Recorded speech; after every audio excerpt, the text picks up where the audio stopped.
जीवन भर कर्ण ने इस बात का संकल्प लिया कि एक दिन अर्जुन को मारना है। जीवन भर यही सोचा। अफगानिस्तान की टीम ने पाकिस्तान को हराया वर्ल्ड कप में। हमें ऐसे प्रसन्नता हुई जैसे हम वर्ल्ड कप जीत गए हों। क्यों हुई? क्योंकि पाकिस्तान अहंकारी देश है। वो अफगानिस्तान को अपमानित करता रहता है। एक छोटे से साधनहीन देश के बच्चों ने भारतीय खिलाड़ियों से प्रेरणा ली, कोचिंग ली और अपने गुरुओं के देश में अपने शत्रु को अपमानित करके हराया। इस बात की प्रसन्नता पूरे देश ने मनाई। कारण इस कहानी में अफगानिस्तान है। वो जीवन भर सोचता था कि मेरे अपमान का कारण ये अर्जुन है। अगर आज अर्जुन ना होता तो मैं द्रोणाचार्य का शिष्य होता।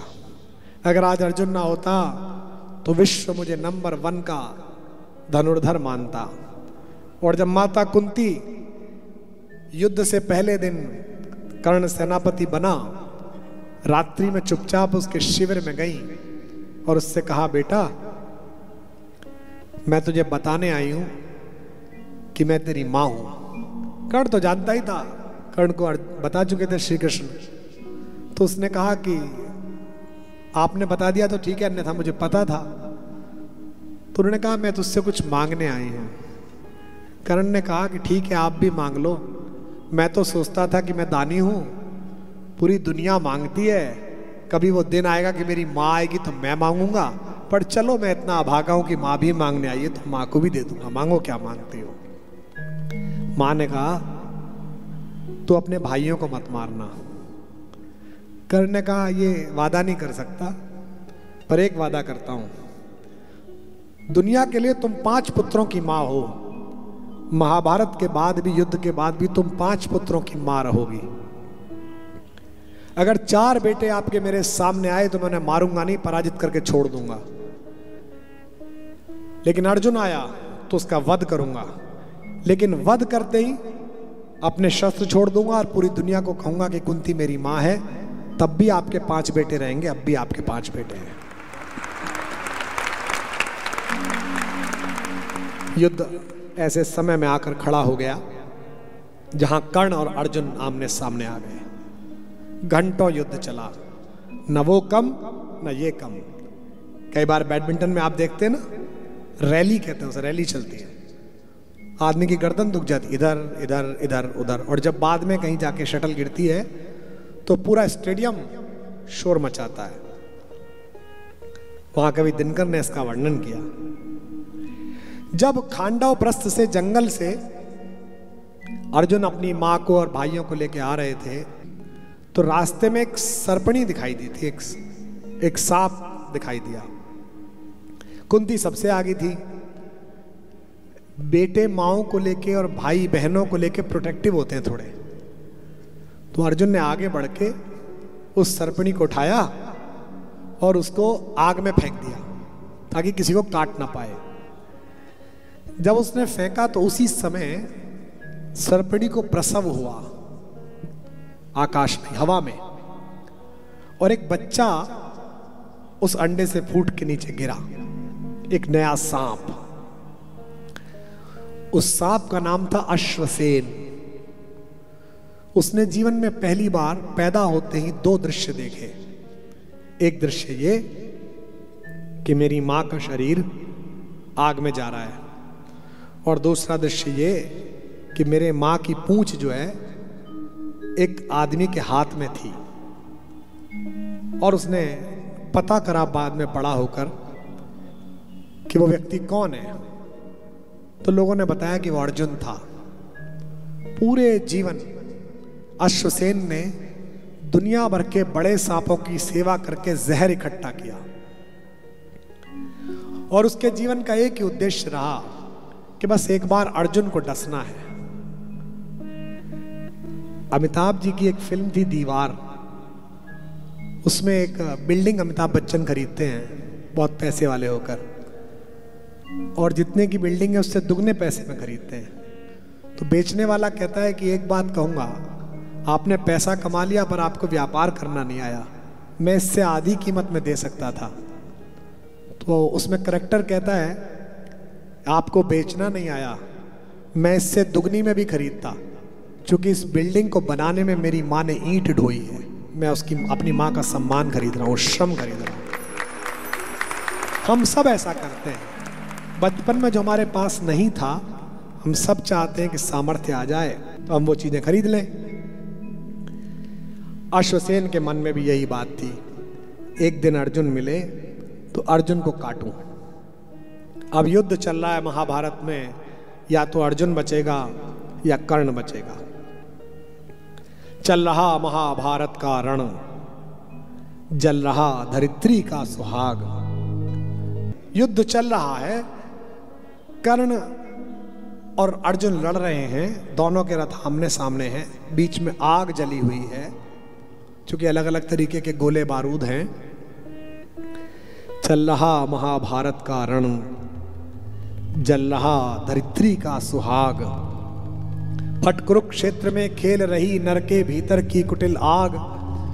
बाजियों गजों की लोथों में गिर रहे मनुज के छिन्न अंग।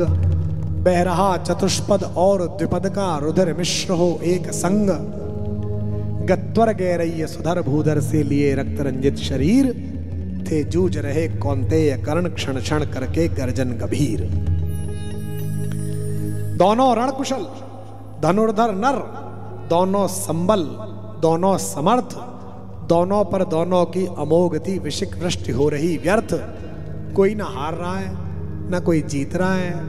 कृष्ण भी परेशान है, मामा शल्य जो कर्ण का रथ चलाते हैं वो भी परेशान है।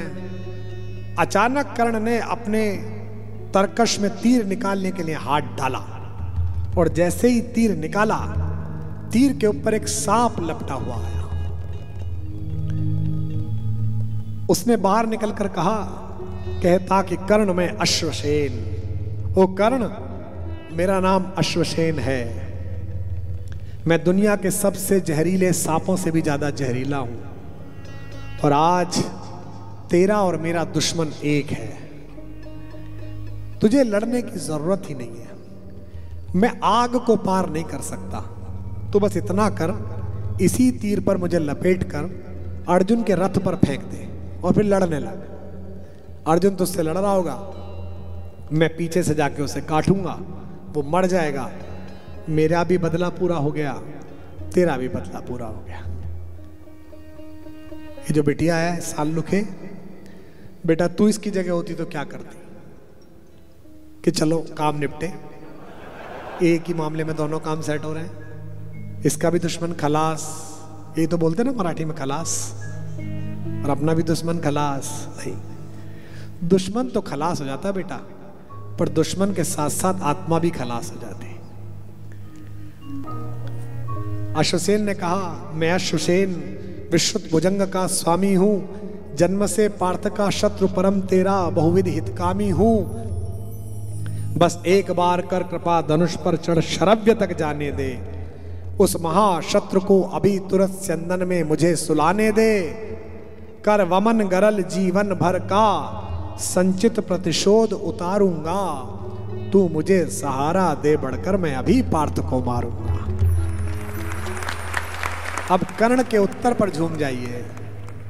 राधे जरा हंसकर बोला, राधा का लड़का, राधे जरा हंसकर बोला, रे कुटिल बात क्या कहता है, नर का समस्त साधन जय का अपनी बाहों में रहता है। तेरी सहायता से, ये चरित्र है कर्ण का जो मैं राम के मंच पर कर्ण को याद कर रहा हूं, तेरी सहायता से जय तो मैं अनायास पा जाऊंगा, आने वाली मानवता को पर क्या मुंह दिखलाऊंगा।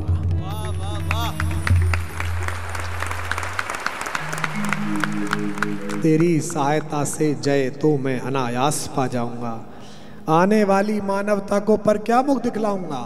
संसार कहेगा जीवन का सब सुकृत कर्ण ने क्षार किया, प्रतिभटके वध के लिए नीच ने सर्पों का सहाय लिया।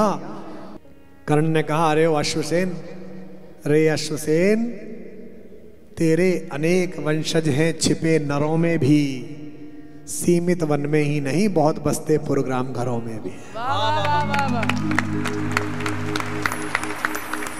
ये नरभुजंग मानवता का पथ कठिन बहुत कर देते हैं।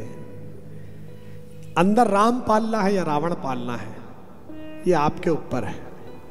इसलिए मुझे लगता है कि इस बिटिया को उत्तर तो मिल गया होगा। जहां तक इसने ये बात कही कि सत्य के साथ रहने में चिंता बहुत होती है कि क्या करें। ये पुलिस के अधिकारी बैठे हैं, मैंने 10 साल जीवन का ऐसा जिया है जो रोज इनसे सत्संग हुआ है, लेकिन उसके बाद भी ईश्वर के ऊपर जो भरोसा था उसके कारण इस सदगति में हूं आज जहां हूं। तो इस बिटिया से केवल इतना कहना है, तू अपना काम कर जो करती हो। 20-21 साल की लड़की है। आज रात के जाने के बाद मन के साथ काम कर और एक बात सोच, बस इनका विग्रह देख भगवान का और बोल कि मैंने अपना सिर आपके चरणों में रख दिया, अब सारी चिंताएं आपकी, सारा कष्ट आपका, मेरा केवल श्रम का काम रहा।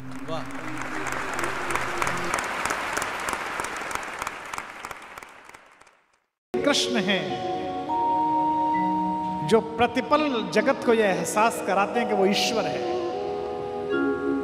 जो बड़े स्वाभिमान के साथ, बड़े अधिकार के साथ कुरुक्षेत्र के मैदान में खड़े होकर अपने मित्र और अपने शिष्य अर्जुन से कहते हैं कि सारी दुनिया का फजीता छोड़, सारी बात छोड़, मेरे पास आ जा, मैं तुझे सबसे मुक्ति दिला दूंगा, क्योंकि जन्म जन्मांतर से मैं ईश्वर हूं। सर्वधर्मान परित्यज्य मामेकम शरणम व्रज, अहम त्वा सर्व पापेभ्यो मोक्षयिष्यामि मा शुचः।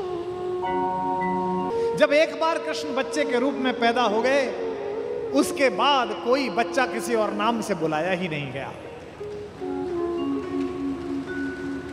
बता दीजिए माएं जहां बैठी हो, कसम खा के कलेजे पे बता दीजिए, इस भारत में, इस विश्व में ऐसी कोई मां नहीं हुई जिसने बचपन में खिलाते हुए कन्हैया ना कहा।